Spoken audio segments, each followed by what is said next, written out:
good morning, good night, good afternoon, whatever time it is in the day around the world. Today I'm showing you NBA 2K League, the E-League, what they call it. This is going to be very, very important for everybody who is willing to go and try out for this, who made it this far. I am showing you the whole concept of what these highlights look like when I was in the game itself. But today I'm showing you what it looks like to see players who are playing the game and working hard as I am, that I will be trying to perform definitely sending in my application to go and trying out for this league.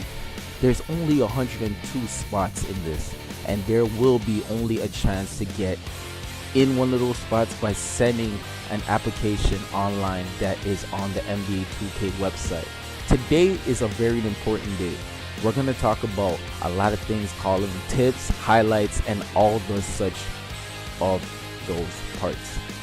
This is going to be very brief and very good highlight video, but I will show you guys and give you guys an experience where I felt like NBA 2K, this league combine, has been something towards me.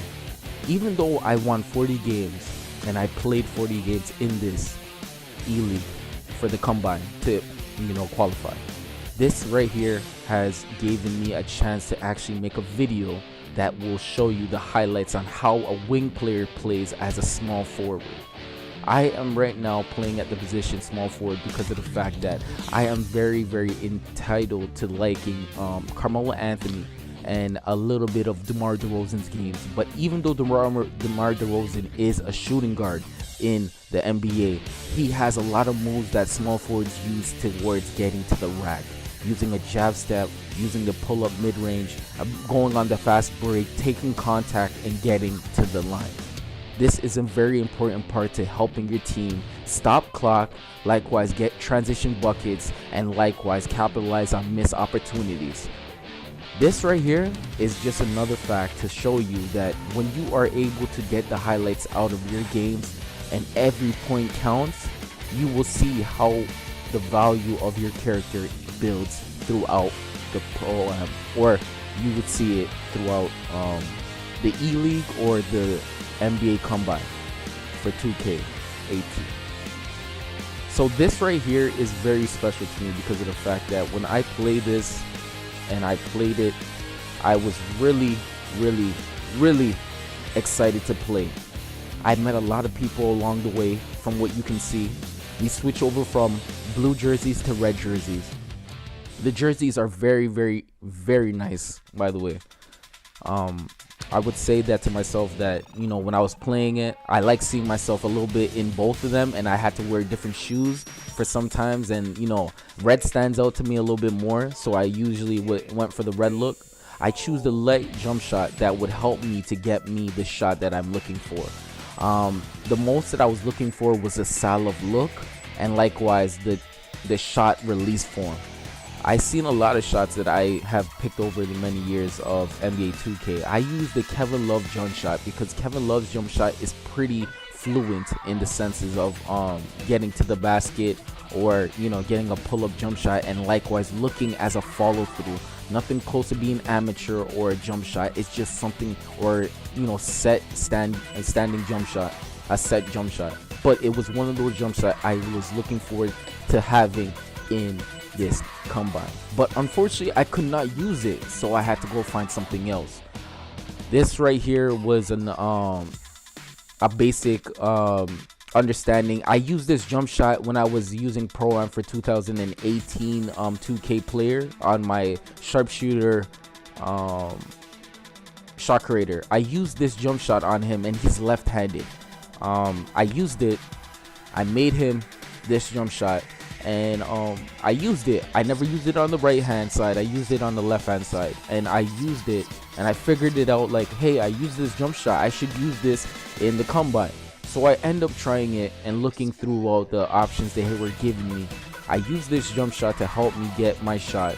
I shot some 3-pointers. I was able to get to the rack, but I was more successful getting to the rack because of the fact that my triple threat position will help me get my steps that I need towards to get to the basket.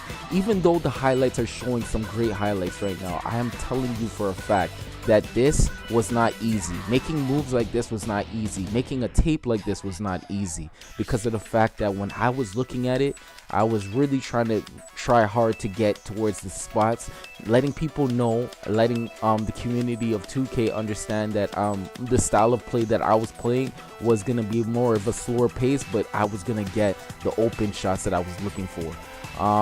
These were going to help me get to the area and spots that I was going to need. I needed a lot of room because of the fact that when I operate, I have a lot of body contact that is going to come my way. Some of the trick shots are usually going to be very acrobatic, and it's really hard to say, but it was some of those shots were no meters and some of them were meters. It was a challenge for me when I was going through it. People were, getting upset at each other, getting mad at each other. Some teams were actually coming along with each other. Some players actually knew how to play the game. But overall, you have very amounts of different type of people that you're dealing with. I went from different camera angles, different camera views to get different styles depending on who was giving me the ball and when I was talking to them or letting them know what I'm capable of doing. Certain styles will go for defensive and some were going for offensive, meaning that I would only have to contest a jump shot to its particular moment and I was able to outlet. I would not do that all the time. The best way to always do an outlet is always to have the center. If he gets the rebound, the point guard stands at the middle of the half court line, and then the small forward would be at the next side of the free throw line to get the ball to slash towards the rim. That would be able to let you get an easy bucket or a foul or draw in a foul. Committing to different type of shots were very hard in this game. Because you did not want to ruin the chances of actually having a good record in the sense of field goal percentage.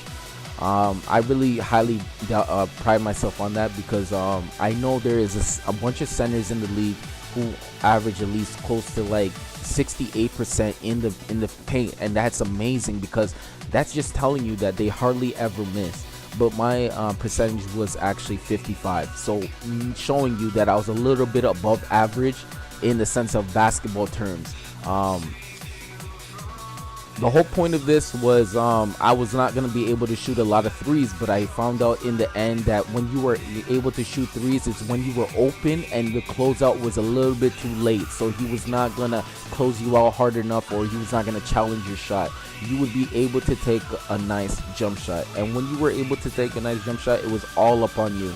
A lot of transition buckets came through various amounts of hard work of running the lanes and trusting the players as a point guard, small forward, shooting guard, in the sense of throwing the ball up the court and finding your shot.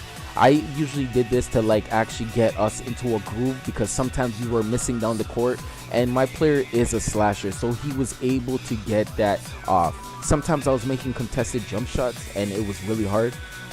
Because when you look at the person's wrist or the follow through, it shows you from a different meter of what it looks like, and it was really kind of like, wow, that was amazing, so it went in.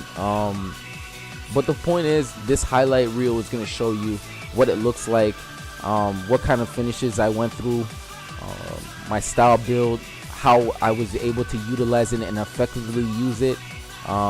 I thank the guys that I played with. Some guys I was really upset to play with, and some of them actually stayed through. There's a couple people that were, they gave us computers. We had 2 computers on our team and 3 players. We had a point guard, myself as a small forward, and a center. We actually were able to play as hard as we possibly can against a 5-player team who actually signed in and got 5 players. We only got 3, so including myself. And we muscled it out, we played it out, and we were very hardworking on those terms. But the fact that what I was talking about when it was 3 of us, we did not give up. We were challenged, and we took the challenge, and we played together to finding everybody's shot. That game was a very creative game for me. I'm not too sure. I scored high 20s in that game.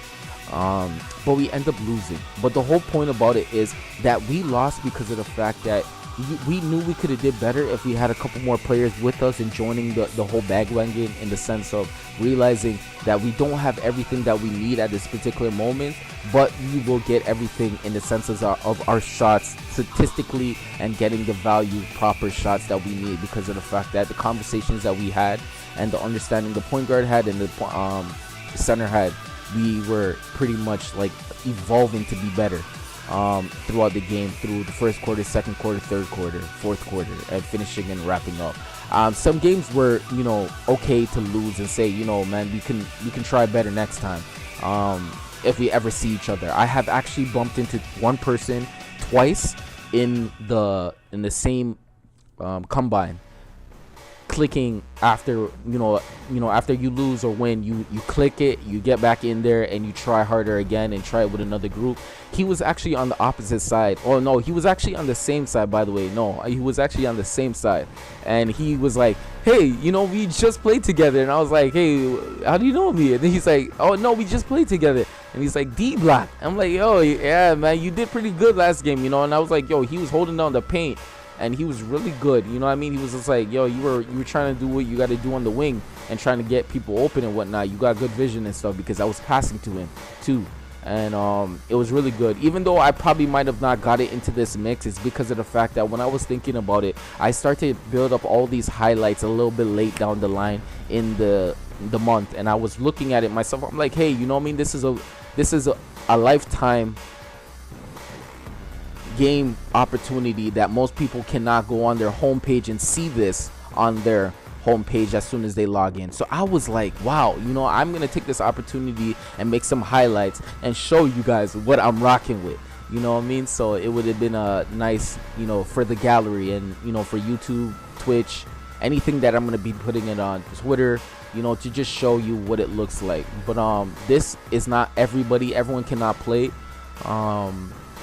this thing combine, this amazing combine. The setup is amazing. I can't wait to see what it looks like on a live feed through a stream, or what they gotta show it online and whatnot. It's gonna be something to watch. I might watch a couple games. I'm not gonna be saying that I'm gonna watch every game, but I'm gonna watch some of it, even if I don't make it. But the one thing that stands out to me is that I was one of the only Asian Chinese characters probably in the game that actually queued up and said I was gonna be a different race and represent something more than myself. Knowingly, when I figured this out, I was saying to myself, like, me and DJ have the same storyline in the senses of I went to a 3-on-3 basketball tournament with the NBA. The NBA usually sends this around different parts of the United States and North America. And basically what happened was I was involved in this 3-on-3 tournament. We came so far. We played maybe like we played like at least close to maybe like 9 to 10 games to making it to the top, or we played somewhere in that number, a high number, and then we made it to the top. And then we got to meet a gentleman who usually makes the soundcasts for DeMar DeRozan, Chris Bosh, Vince Carter, and his he has the signature line called salami and cheese. Salami and cheese was one of his number one sayings, that when anybody was scoring at the particular time, salami and cheese would be called out. And we got to be invited to his space, where we are able to listen and talk to him, and talk to his another person who represents the NBA league as a talk spokesperson in general on the Toronto Raptors. But the whole part is just to show you that I have the same understanding of like what DJ has to go through, in the senses of trying to get a combine and working through something and making it from the park, and getting someone to sign him and stuff like that. So it was amazing to hear all these things. But DJ, it's all about DJ right now. Unfortunately, I'm the one who's controlling him and making him as good as he's possibly can be in the game. But DJ is the face of this game of my character mode. But the whole point is, that I'm trying to say, is that no matter what happens with this, I am looking for future notices. I did the application online last night. It was very long, a lot of thinking towards it. I was able to go and figure out certain things. They were looking for a very much like very Pacific kind of information, you know what I mean? And I tried to give them the best I could possibly do. I had to do the application 3 times. Well, first time it crashed, second time I did it, and then I made it to the last page. I never knew I don't have SoundCloud. I really don't have SoundCloud. I honestly took my time and actually got to spend some money to go get SoundCloud and actually do some. I might just make some music too, like DJ, you know. So like I can hit the 1s and 2s. I can do that, and with the experience I have with the beats I can possibly get, I can do so much with it. But the point is that I sent them everything that I possibly could send them, in the sense of you know, trying to be an applicant in one of this E-League basketball league. I think I should stand out because of the fact that I have an Asian and Chinese character. I don't know if you ever heard a mix like that before, but you know, your mom could be one and your dad could be one in the thing as a style of character style and whatnot, and making it to the rack. But there has not been anybody closer to me than anybody on my level. I have played Pro-Am. I have never really seen anybody as better than me. I challenged myself to being the best. Understand me when I say this. I was averaging and scoring in Pro-Am 22 points a game. I have never seen anybody who got walked on and was better than me. I only seen guys on teams, and usually when you play a team, you have a team player, you know, that is always outscoring everybody and everyone knows it, but you know, he's always demanding the ball, if you understand what I'm saying. So when he demands the ball, he can get whatever he wants, as long as you guys are following up with him and letting him do what he needs to do and just get, you know, the little bits and pieces. But I was doing the little bits and pieces and still was able to finish around the rim. So I was able to do that and be able to be one of the most electrifying players in Pro-Am. Unfortunately, I had to take a back toll, and it set me back because of the fact that when I was doing all of this, you know, everybody was getting very competitive in the Pro-Am to get, I think it was 50 wins. It was getting very competitive. Everybody wanted the ball. Everybody wanted to score. I dropped from 22 to 17.9. And it was making me think like, yo, like I was really feeling how people really wanted to, you know, do so much. And I was really trying to figure out how can I be able to stand out. But every time I looked at a matchup, whoever kind of guarded me on my player, on my Asian character and Chinese character, I have never seen anyone better than me. I walked in the lobby every single time, and my move was, I was the only Asian person in this game that you have seen so far. And everybody has always said yes. Yes, you were. Nobody had, through every game, and no one has ever said you are not the only, you're the only Asian person I have actually bumped into. And I was like, wow, that is amazing. You know what I mean? That I can be able to be one of the players that nobody can actually say that, you know, no, like you can't put a hand on him. Like I honestly have never seen anything like him. It must be D-Block, you know what I mean? It must be D-Block. You know, he's like the only character in the game who's representing an Asian community as NBA2K player. But the whole point is, I seen how the game was going, I seen how it looked, I seen the character builds, but just to show you guys what I was going through, I was scoring ups and downs, up and down. You can see the minutes on how much I was playing, and likewise how consistent I was always on it. You know what I mean? Win through loss, through wins, through loss, through win, through loss, through good groups, through bad groups. But at the end of the day, I made it to my 40 wins. I will be showing you guys that very soon. Thank you guys for showing me some of your time. This is a last moment look, but I need to give you, the last part was not something I implemented in. I was not able to get it. I tried to get back into the E-League and get back into some of the things, but the whole resetting process was not letting me be able to do what I was looking for. But I appreciate everybody. I hope you were not discombobulated with anything that I was saying and understood everything that I was talking about. But for most of the part, my name is Chris Dash. I am going to be trying to join into the E-League. And please, if you see me, don't act shy. I'm just like you. And have a nice day, everybody. My name is D-Block, and I'll see you soon.